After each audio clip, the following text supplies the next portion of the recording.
Bueno, bienvenidos, bienvenidas y bienvenidos a la clase de hoy en la que vamos a ver la segunda parte de la Revolución Rusa. En el primer video un poco vimos todos los acontecimientos que se fueron sucediendo desde febrero de 1917 hasta las jornadas de agosto. Bueno, ahí vimos cómo comenzó la revolución, el Día de la Mujer, el 8 de marzo en nuestro calendario. También abordamos las tesis de abril de Lenin. Vimos cómo en el Congreso de Campesinos en mayo, que ahora vamos a repasar, y también fuimos viendo cómo el partido bolchevique se fue convirtiendo en un partido pequeño a un partido de masa, que es el tema que vamos a retomar ahora. Nosotros vimos que en la jornada de junio y agosto, un poco antes, ya en mayo, Lenin en un congreso de campesinos había propuesto la toma de las tierras por ese campesinado, de los nobles, ¿sí? Y de todo personal que venía del zarismo, con lo cual se ganó una referencia importante en el sector, puesto que los socialrevolucionarios, que era el partido del campesinado, eran más moderados, ¿sí? No querían todavía, como es, avanzar en esta temática de la expropiación, puesto que lo que ellos proponían era un sistema capitalista, ¿no? Donde la propiedad privada reviste como de un manto sagrado. Entonces, en julio, la crisis, como también había anticipado Lenin en sus tesis de abril, la crisis del gobierno provisional se profundizó porque no pudo salir de la guerra, ¿sí? Entonces el gobierno provisional entra en crisis y Leo es reemplazado por Kerensky, precisamente un social revolucionario de derecha. Recordemos que ese partido se va a dividir en dos, la parte de izquierda se va a unir a los bolcheviques y la parte de derecha, que sería la de Kerensky, va a intentar conservar el régimen. En agosto tiene un suceso importantísimo que es la sublevación de el general Kornilov, ¿sí? Un zarista, junto con unas guarniciones de cosacos y restos del ejército zarista, avanzan específicamente hacia San Petersburgo, ¿sí? Y a partir de ahí, los bolcheviques empiezan a tener mucha influencia en los soviets de soldados, que son los que preparan la defensa de este ataque. Entonces, precisamente los obreros y los soldados son los que defienden y logran vencer a Kornilov. En este punto, recordemos lo que decía el gobierno, lo que decía la consigna de los bolcheviques, ¿no? Porque al principio estamos viendo, o como vamos a ver ahora en la próxima imagen, los bolcheviques son opositores al gobierno provisional, digamos, lo que quiere es que tomar el poder ellos, entonces instigan a que ese gobierno provisional caiga, pero por otro lado ahora vemos que sale, entre comillas, en defensa de Kerensky. Bueno, lo que decía Lenin es no defendemos a Kerensky, es decir, pero nos oponemos a Kornilov, porque Kornilov supone el fin de la revolución y la restauración del zarismo. Entonces, la consigna que utilizaban los bolcheviques eran ningún apoyo al gobierno provisional, pero contra el golpe de Kornilov. Algo que yo me olvidé de destacar en el video anterior es que ya en julio los bolcheviques empezaron a convertirse en un partido de masas y tenían el control de varias guarniciones de la ciudad y ya habían pasado a ser la mayoría en el soviet. Y entonces se producen varias manifestaciones, ¿sí? Que tienen también un carácter casi de sublevación. Y bueno, hay como una discusión historiográfica que es si los bolcheviques podían o no tomar el poder en julio, ¿sí? Lo que Lenin creía era que todavía no estaban dadas las condiciones para que los bolcheviques tomen el poder y que había que esperar un poco más que madure la situación. Bueno, esa situación, como vemos, no son 20 años, sino que son 3 meses, ¿no? Van a llevar. En septiembre, precisamente, los bolcheviques van allá a controlar, sobre todo en las grandes ciudades, los soviets de soldados, pero y los soviets de obreros, los que también se arman, ¿sí? Para defender la revolución. Es decir, que para septiembre los bolcheviques ya tienen el control en las grandes ciudades, por ejemplo, vamos al caso de San Petersburgo, de todas las guarniciones militares, de todos los soviets de obreros, y por lo tanto ese partido que al principio vimos que era minoritario, en este momento sí tiene el control, digamos, de San Petersburgo. Estaban dadas todas las condiciones para que los bolcheviques puedan tomar el poder. ¿Sí? Ese poder que precisamente se va a tomar en octubre, ¿sí? Por eso le llamamos la Revolución de Octubre, que está en la segunda fase de esta revolución, que, si recordamos lo que dijimos en el primer video, algo en cierta manera confirma que la caracterización de Lenin de que la revolución no estaba terminada era acertada, ¿no? Ahí vemos una imagen del Smolin, que era como es una escuela de ballet de la aristocracia, y que para octubre se va a convertir en el centro de inteligencia, por decirlo de alguna manera, del partido bolchevique. Era donde todos los bolcheviques estaban reunidos y de donde Lenin va a dirigir determinadas acciones de la revolución, ¿sí? Por eso en la puerta del Smolin, incluso hoy en día, ¿no? Cuando la Unión Soviética ya no existe, sigue estando la estatua de Lenin en la puerta del edificio. Bueno, como dijimos, los bolcheviques ya tenían las condiciones dadas para tomar el poder. Entonces, acuerdan que el momento indicado para tomar el poder es el segundo congreso de los soviets, ¿sí? Que se iba a llevar a cabo el 25 de octubre para el calendario que tenía en ese momento Rusia, 7 de noviembre es para nosotros, por eso es la revolución de octubre en Rusia, pero para nuestro calendario sería noviembre. Ahí vemos la foto, Trotsky, que se había convertido en el presidente del Soviet, ¿sí? Y es el que va a proclamar, digamos, que todo el poder finalmente pasó a los soviets, ¿no? Entonces tenemos a Lenin en el Smolin, a Trotsky en el Soviet, ¿sí? Del segundo congreso de los diputados, y finalmente lo que hicieron en esa jornada, a partir de que se declara que todo el poder pasó al Soviet, se habían tomado distintas, por ejemplo, estaciones de tren, medios de comunicación, la central telefónica, todo eso había quedado a mano de los soviets que respondían al partido bolchevique. Y digamos, la frutilla del postre, por decirlo de alguna manera, es cuando finalmente el ejército, o lo que va a ser el ejército rojo, en ese momento llamaba Comité Militar Revolucionario, que estaba a manos de los bolcheviques, toma el Palacio de Invierno, como vemos en la imagen, ¿sí? Que casi o prácticamente no hubo resistencia, porque toda la ciudad estaba, como es, en poder de estos comités y en sintonía con la dirección del partido bolchevique. Entonces, finalmente se produce la toma del Palacio de Invierno, que es donde estaba el gobierno de Kerensky, que ya se había fugado un día antes, pero como dijimos, sin mucha resistencia, ¿sí?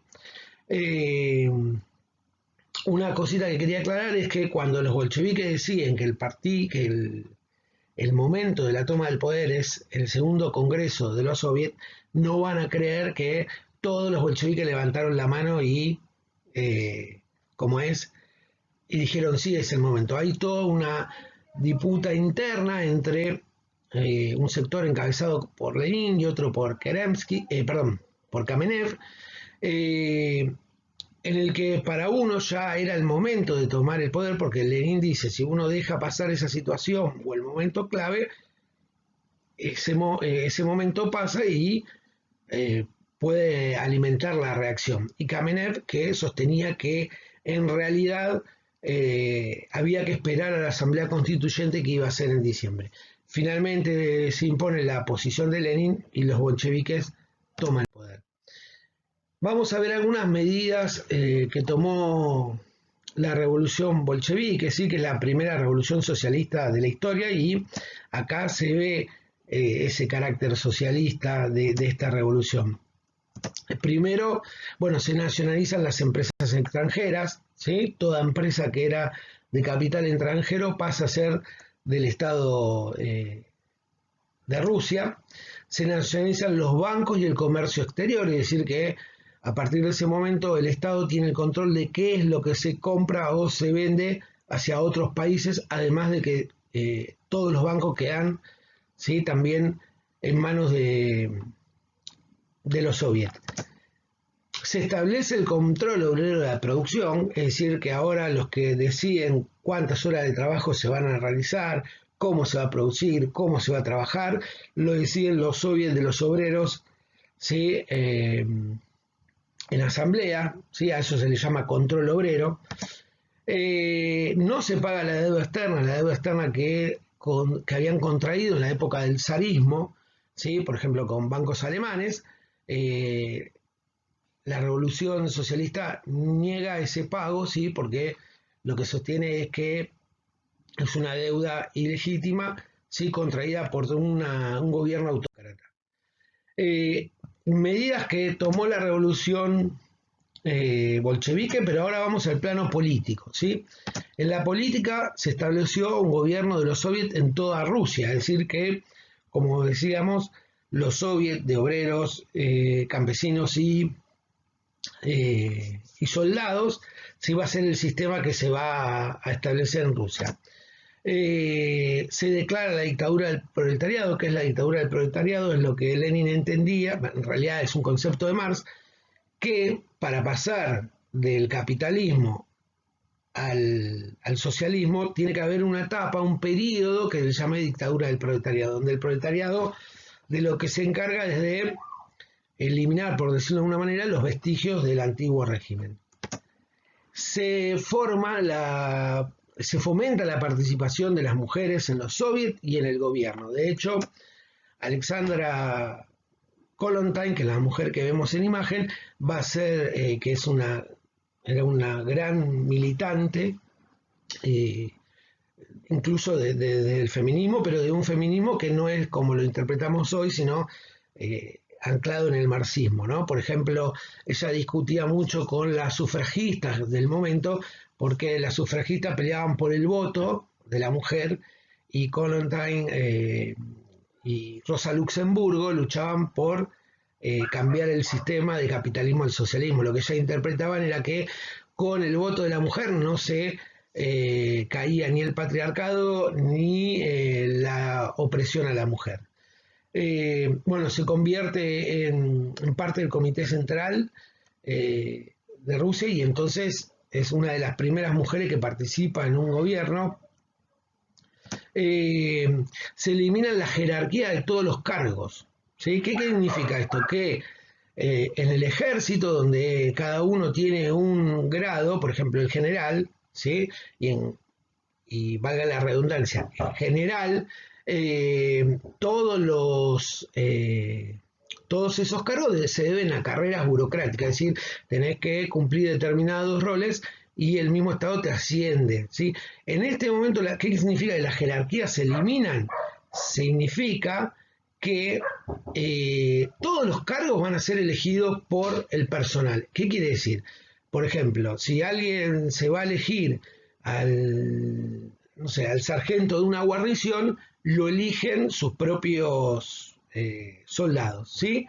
Y los cargos son todos revocables. ¿Qué quiere decir revocable? Que no es que, como pasa en la actualidad, por ejemplo, en Argentina, donde los jueces tienen cargos eternos. No, acá esos mismos soviets son los que te pueden revocar en cualquier momento. Es decir, si ese cabo, ese sargento, el que habían elegido, no cumple con lo acordado, bueno, el mismo soviet de soldado lo puede revocar de su cargo y establecer en ese cargo a otra persona. la separación del Estado de la Iglesia. Esto es una parte también fundamental de la revolución bolchevique, porque, bueno, primero porque los socialistas, los bolcheviques, como herederos del pensamiento del Marx, son ateos, ¿no? Son materialistas. Y además porque la Iglesia representa una de las patas en la que vivimos las primeras clases, en la que se sostiene el zarismo, ¿no? Entonces, lo que plantean es la separación del Estado, el Estado de la Iglesia, y la autodeterminación de los pueblos. Esto significa que Rusia, que era un imperio, le da la potestad a cada uno de esos pueblos de autodeterminarse, es decir, de decidir si quieren ingresar o no en lo que más tarde le vamos a llamar la Unión Soviética. Hay muchos de esos pueblos que retoman su propia, como es por ejemplo el caso de Ucrania, donde retoma su independencia y después de unos años va a volver a ser parte de la Unión Soviética, ¿sí? Pero la autodeterminación de cada pueblo significa de que ese imperio que es Rusia no le puede imponer, ¿sí?, a un pueblo ser parte de Rusia, lo tiene que decidir ese pueblo. Y bueno, vamos a las medidas que tienen que ver con el plano de lo social, ¿sí? Se establece un sistema único de salud, ¿sí?, gratuito. Se establece la educación libre, gratuita y científica. Se establecen los soviets de la educación. ¿Qué quiere decir eso? Que los soviets de la educación están integrados por parte de los estudiantes, parte del cuerpo docente y parte de lo que sería, vamos a suponerle, el gobierno municipal, ¿sí? Entonces, en ese soviet, digamos, vamos a suponer que si estuviéramos en un lugar X, deciden cuáles son los contenidos que tiene que ver, cómo se tiene que organizar. Es decir, que contrariamente a lo que se cree, ¿sí?, no es que la educación queda en manos del Estado y el Estado decide todo, sino que el Estado lo que tiene que garantizar es las posibilidades materiales que se lleven adelante. Pero hay una autonomía regional porque cada uno de, no sé, el municipio X no tiene las mismas condiciones que el I. Entonces el I puede decidir determinados contenidos para abordar, establecer determinados currículum y el X otro, ¿sí? Eso lo deciden los soviets de la educación. Se establecen, bueno, hay una expansión del jardín de infante que también está ligado a esto, ¿no? Al rol que decíamos que debía cumplir la mujer, ¿sí?, que tiene que ser protagonista. Bueno, el jardín de infante lo que permite es que muchas de estas mujeres que en el régimen zarista están bajo la única actividad en la que se puede destacar según el patriarcado zarista es la maternidad. Acá lo que se busca es que den mayor, como es, protagonismo, además de que, bueno, obviamente es mucho mejor desde el punto de vista educativo que un niño empiece en jardín de infante el ciclo escolar y no en la primaria. Y también se establecen colonias educativas donde lo que se busca es, por decirlo de alguna manera, rehabilitar a jóvenes que fueran huérfanos, que hayan tenido antepasados ligados a la delincuencia, etc. Bueno, es la primera vez que un Estado legaliza el aborto, ¿sí? Gratuito. Es decir, que en la historia el aborto es la primera vez que un Estado decide que es una política que tiene que ver con la salud, ¿sí? Lo cual también está ligado a lo que hablábamos recién de la mujer y también está ligado a cuestiones científicas y ¿cómo es? Y desde este Estado que se separa de la Iglesia. Se elimina la prohibición contra la homosexualidad que había en el Estado zarista, y acá es muy importante porque se permiten incluso hasta matrimonios homosexuales, ¿sí? Imagínense, yo siempre hago la misma comparación. Argentina tiene matrimonio igualitario en el 2010 y en la Revolución Rusa en 1917 ya, ¿sí?, había matrimonios entre mujeres lesbianas, ¿sí?, o entre hombres gay. Es decir, que hay toda una política de apertura también relacionado en este sentido a estas, políticas que hoy le llamamos de género. Bueno, hasta aquí la clase de hoy y ahora les voy a dejar algunas actividades. que dice, bueno, la primera explique brevemente cómo los bolcheviques lograron pasar de ser un partido de minorías a un partido de masa, ¿sí? Ahí hay varios acontecimientos para ir desarrollando. Describa brevemente cómo se preparó la toma del poder por parte de los bolcheviques. Menciona por lo menos 3 medidas que justifican que la Revolución Rusa fue la primera revolución socialista de la historia. Acá tengamos en cuenta lo siguiente, si yo digo el sistema de educación es gratuita, ese es una bandera socialista, pero hay un montón de estados capitalistas que lo tienen, entonces no es una característica propia de un estado socialista, así que ahí hay que pensar bien. Seleccione 2 medidas económicas, políticas, sociales que le hayan llamado la atención y justifiquen por qué eligieron esas políticas. ¿Sí? Bueno, no olviden que la participación en el Classroom es muy importante porque cada vez veo que la participación está siendo menor, así que los invito a todos que puedan participar, que tengamos en cuenta que al hacer actividades colectivas y que todos puedan participar nos facilitan el trabajo a todos, ¿sí? Porque cada uno puede responder una pregunta, puede complementarla del compañero y entonces uno no tiene que cargar con todo el trabajo, sino que lo estamos tratando de hacer de manera colectiva. Bueno, hasta aquí este informe de la Revolución Rusa, la segunda parte, espero que les haya gustado. Cualquier duda, cualquier eh, eh, interrogante que surja, me escriben, ¿sí? Saludos a todos, todas y todes.